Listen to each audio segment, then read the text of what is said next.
Hey there, everybody. Welcome to JJ Atkins Art. Uh, it's been a while, hasn't it? I've been posting videos very infrequently, and for those of you that have been with me since the beginning of this channel, thank you, and thank you for sticking around. For those of you that are just finding this channel, starting to see it for the first time, well, you're right on the time for something that I hope to find very exciting. This isn't just a reboot. This isn't just a comeback. Don't call it a comeback. I did it for years.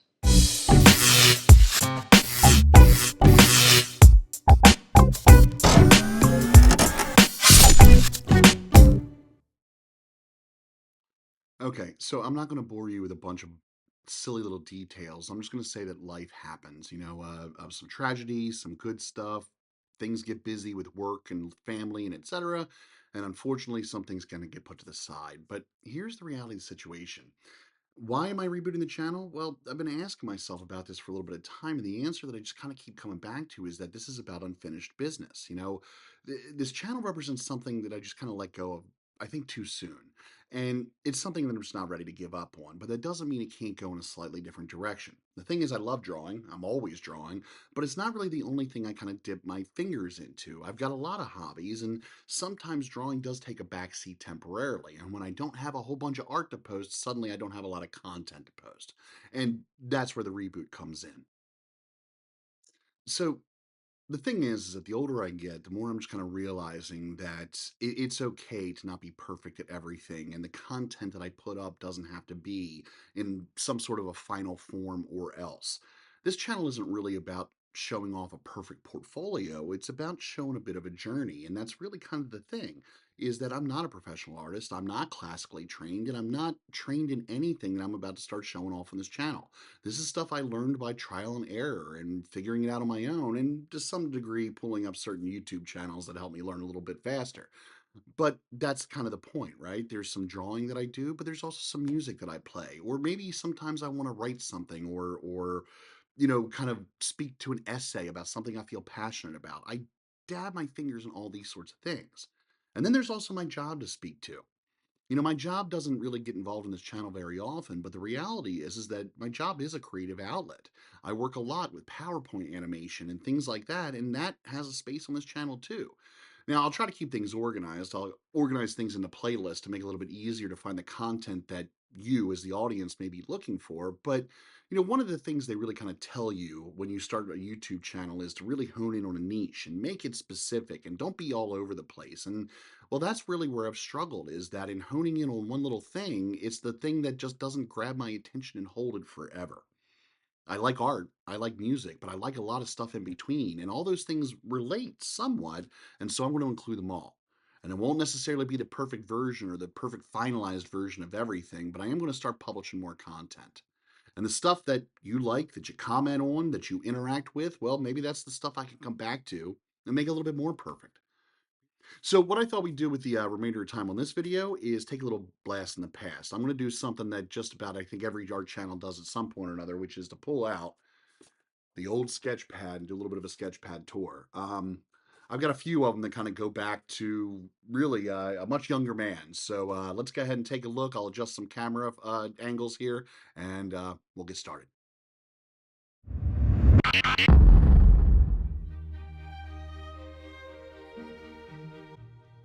The Canson Universal Recycled Sketch Pad. Let's take a look. Yeah, so this is a sketch pad, as I said before, that goes way back in my past. This is apparently about 25 years old, back to 1999. I'll hesitate to talk about how old I was back then, or really how old I am now.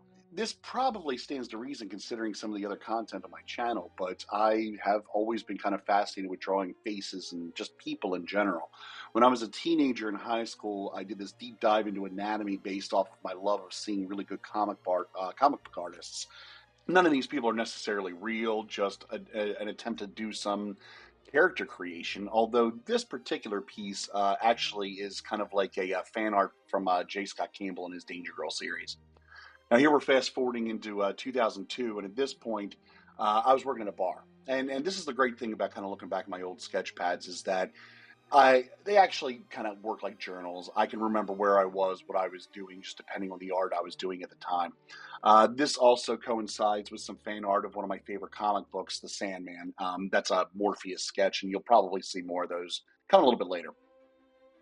My sketch pads tend to be all over the place. Some pieces are finished, some are not, some are penciled and then no further, some have inks. But a lot of my art back at this time was very heavily reflected in pen and ink sketches and anything that might kind of reflect comic book inspiration. Like that, these next couple of drawings here are largely inspired by Frank Miller and Mike Mignola and their heavy black field type art stylings.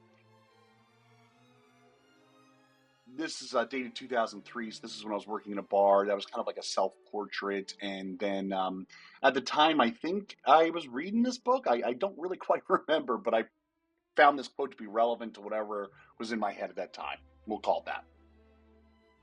Now, this next couple of pieces of artwork are in the same sketch pad, but flash forward a couple of years, and this all centers on a comic strip that I did just kind of a brief run on called "Death Goes on Vacation." So it's really kind of stylized art here, very cartoony as you can tell. Looks like the dates from February of 2006. So again, a little less than 20 years ago, 18 years ago. This is again stylized artwork. So basically, what we're looking at is a Grim Reaper type character that's represented by just this dark black shape, and hopefully it invokes this idea of the cloak and the hood that's pretty typical of the Grim Reaper. The gags were something I just kind of came up with all at once. As soon as I laid down sketch for one, a second one came out, a third one came out, etc. I'm not sure if all these gags are all that funny, but they seem to be appropriate for this comic strip type timing and mentality. And honestly, this is one of those things where just suddenly I got inspiration and I wanted to just keep doing it until the inspiration ran out. So all these little comic strips were all done pretty much in the same day. This is a whole separate sketchbook. This actually is a little bit more modern. Still prior to me moving into the digital arena, but again, still a little bit more modern than the last sketchpad. So let's see here. Looks like the date on this is 2013. So we're skipping that quite a bit. And this probably goes without saying also, but this is where I get into my Marvel, Iron Man, Marvel Cinematic Universe type obsession. So if it's not clear, a lot of this stuff comes from the Robert Downey Jr. Iron Man movie, at least the first one. Some of these sketches are meant to kind of invoke the look and feel of Robert Downey Jr. And even this particular pose, I think I remember from the first movie. Um, Ideas are abound here. I got this idea of doing a Vitruvian Iron Man, and I never really kind of fully realized that this was meant to be just kind of a starter sketch. I also apparently was working with some colored pencil this time too, and that's not usually something that I spend a lot of time fooling around with. Again, mostly I'm kind of heavy into kind of the black and white of pen and ink. If I want color, usually I go with a paint, like a watercolor type thing or something like that, because I'm still doing pen and ink for outlines and line work. So the colored pencil thing was relatively new, probably just what I had on hand at the time. Paint tends to be a little bit messy, and frankly, I haven't picked up paint in a while because of that. Yeah, more sketches of the same thing, but we'll see some changes here in just a second. Yeah, this is where I start getting into another section where I had a friend who was pregnant, having a baby shower, and I decided to draw her a baby shower card based on some sort of a minion type fan art theme. I wanted to draw a minion as kind of like a little baby girl because she was pregnant with a baby girl, and it was appropriate for the card. But that started some sort of a fascination with minions, and also this is where I start kind of getting into markers. These aren't Copics. They're something much cheaper, but in that vein of something that's supposed to be a professional art marker. And you'll see again more of those a little bit later on. Not really a lot of rhyme and reason here. So this is another character I came up with at some point, the hipster Santa, and this is, I guess, a 2.0 version of it. I have a series of these drawings where like I draw a character and I draw these little bullet points out to kind of explain their features. Here's one with a bit of a punchline and a word balloon talking about a cookie being gluten free and sugar cruelty free, cage free, organic, and vegan. I think a little bit later on, yeah, we get more minions coming back in, and again, you can see me working with the markers here again too. I honestly don't know what brand of markers these were. I believe I just ordered them off Amazon. They were relatively cheap. They were meant to mimic some of those more expensive ones like Copic. And not having a lot of experience with markers, I wasn't really aware of how to kind of get rid of some of the strokes that are in that water there, but I did try to kind of effectively put shadows in there using, darker, more saturated colors, and I kind of like the look that I got. Real quick note on the Book of Minion. Again, I just like to combine and mash up ideas sometimes. So that was a take on Minions and the Book of Mormon. Minions lead themselves into Twinkie the Kid, just a blast from your past if you remember that from an age long ago, and more fan art related to Morpheus and the Sandman. This is another comic book character from that same comic, Death.